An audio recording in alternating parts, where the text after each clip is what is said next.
आप देख रहे हैं एबीएन महाराष्ट्र। मैं हूं आपके साथ मुनीर आरिफ खान।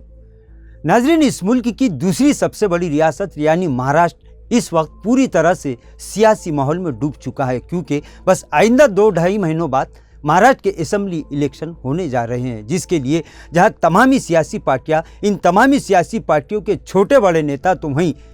इन पार्टियों के छोटे बड़े नए पुराने तमामी ओहदेदारान और कारकुनान भी पूरी तरह से अपनी सियासी पार्टी और अपने नेताओं की सियासी नैया को पार लगाने के लिए बेचैन हैं, तैयारियों में मसरूफ़ हो चुके हैं और संघर्ष शुरू कर चुके हैं। तो वहीं इस रियासत महाराष्ट्र में रहने बसने वाले कई समाज ऐसे हैं जो अपने समाज का सियासी दबदबा, सियासी पावर, सियासी बेदारी और अपना सियासी इत्तेहाद दिखाने के लिए अभी से बेचैन है, बेताब है और बस इलेक्शन का इंतज़ार कर रहे हैं। नाज़रीन, वहीं इस रियासत महाराष्ट्र का एक समाज ऐसा भी है यानी मुसलमान समाज कि जो मुत्तहिदा तौर पर अपना सियासी दबदबा, अपना सियासी पावर दिखलाने की बजाय ऐसा महसूस हो रहा है कि फिर एक मर्तबा इंतशार की भेंट चढ़कर अपनी सियासी बेदारी का सबूत साबित करना चाह रहा है। यानी नाज़रीन, इस वक्त औरंगाबाद शहर की अगर बात की जाए तो अवाम में ये चर्चे है, अवाम में ये बातें हो रही है, अवाम में ये सवालात भी गर्दिश कर रहे हैं कि क्या 2-2.5 महीनों बाद होने वाले महाराष्ट्र में इलेक्शन असेंबली इलेक्शन है या फिर कारपोरेशन इलेक्शन। क्योंकि जिस तरह कारपोरेशन इलेक्शन के वक्त एक वार्ड से 8-8, 10-10 उम्मीदवार मैदान में उतरते हैं, ऐसा लग रहा है कि असेंबली इलेक्शन में भी इस मर्तबा हर असेंबली हल्के से 8 से 10 उम्मीदवार अपनी किस्मत आजमाने के लिए बेताब है। हर कोई यही चाह रहा है कि वो किसी तरह ऐवान असेंबली तक पहुंच जाए, जहां महाराष्ट्र सतह पर तमाम सियासी पार्टियां, तमामी समाज के लोग और तमामी नेता सियासी तौर पर तैयार हो चुके हैं, इलेक्शन की तैयारियों में जुट चुके हैं। वहीं मराठवाड़ा की राजधानी यानी तारीखी शहर औरंगाबाद, वो औरंगाबाद शहर के जिसकी सियासत का असर पूरे महाराष्ट्र की सियासत पर होता है। यही वजह है कि तमाम बड़े और छोटे दिग्गज नेता औरंगाबाद शहर को आने वाले असेंबली इलेक्शन के लिए अपना मिशन बना चुके हैं। नाजरीन,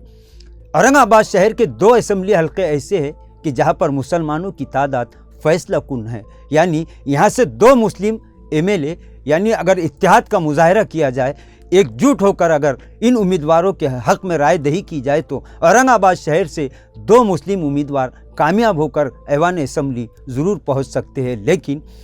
इस वक्त आने वाले 2024 के असेंबली इलेक्शन के लिए इस वक्त शहर में जिन नामों की चर्चा चल रही है, उससे आप अंदाज़ा लगा सकते हैं कि औरंगाबाद के 2 असेंबली हलकों के लिए तकरीबन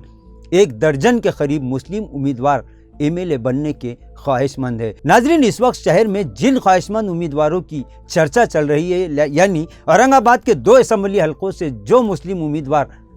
इलेक्शन लड़ने के ख्वाहिश रखते हैं, उनके नामों का अगर जिक्र किया जाए तो इनमें काबिल जिक्र साबिक एमएलए और साबिक एमपी इम्तियाज़ जलील, डॉक्टर अब्दुल गफ्फार कादरी। लोकसभा इलेक्शन में वोटों की अगर बात की जाए तो वोटों के ताल्लुक से सबको चौंकाने वाले वंचित के उम्मीदवार रह चुके अफसर खान, नासिर सिद्दीकी, उद्धव सेना के डॉक्टर शोएब हाशमी, डॉक्टर सरताज पठान, डॉक्टर जफर खान, इब्राहिम पटेल और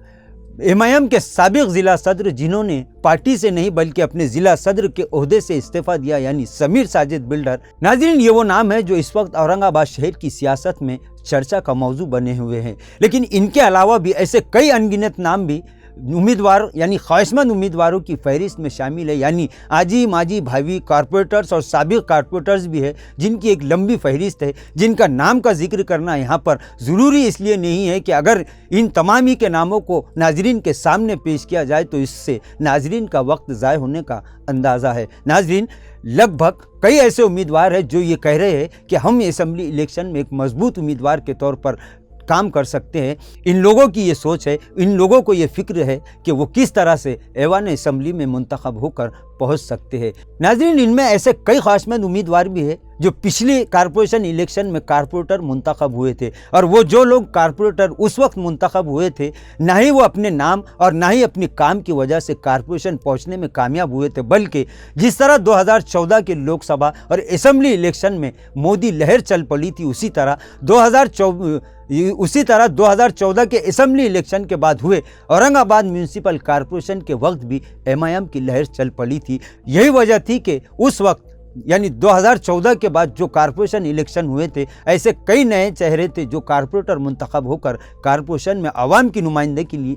आवाम की नुमाइंदगी के लिए पहुंच चुके थे। नाज़रीन, उनमें ऐसे कई बहुत सारे नाम भी शामिल है कि जो अगर इस वक्त उन्हें कारपोरेशन के इंतखाबात में भी मैदान में उतर जाए तो शायद उन्हें भी इस बात का अंदाज़ा नहीं होगा कि वो कारपोरेटर मुंतखब हो गए या फिर नहीं। लिहाजा सर जोड़कर बैठिए, एक मुस्बत और ठोस लाएहमल तैयार कीजिए। आने वाले 2024 असेंबली इलेक्शन के लिए एक प्लानिंग और मंसूबे के तहत काम कीजिए। अगर हम ये चाहते हैं कि हमारे समाज को भी सियासी हिस्सेदारी मिले, अगर हम ये चाहते हैं कि हमारे समाज की नुमाइंदगी ऐवानों में बढ़ सके, तो फिर उसके लिए हमें अपने सियासी मफादात की कुर्बानी देनी होगी, हमें इत्तेहाद का मुजाहरा करना होगा। नाजरीन, ऐसे कई ख्वाहिशमंद उम्मीदवार हैं जिनकी ज़ुबान से ये कहते सुना गया है कि वो इस औरंगाबाद शहर को एक गुलिस्ता समझते हैं। इन लोगों का ये कहना है कि औरंगाबाद एक गुलिस्ता है और हम ये चाहते हैं कि इस शहर को, इस तारीख़ी शहर को तरक्की की ऊंचाई तक पहुँचाया जाए। इस शहर के आवाम को और इस शहर में रहने बसने वाले तमामी समाज के लोगों के अहम और बुनियादी मसाइल को हम करने की अपने अंदर एक ख्वाहिश रखते हैं, उम्मीद रखते हैं। तो इनकी सारी बातें सुनने के बाद नाजरीन, सिर्फ एक मशहूर शेर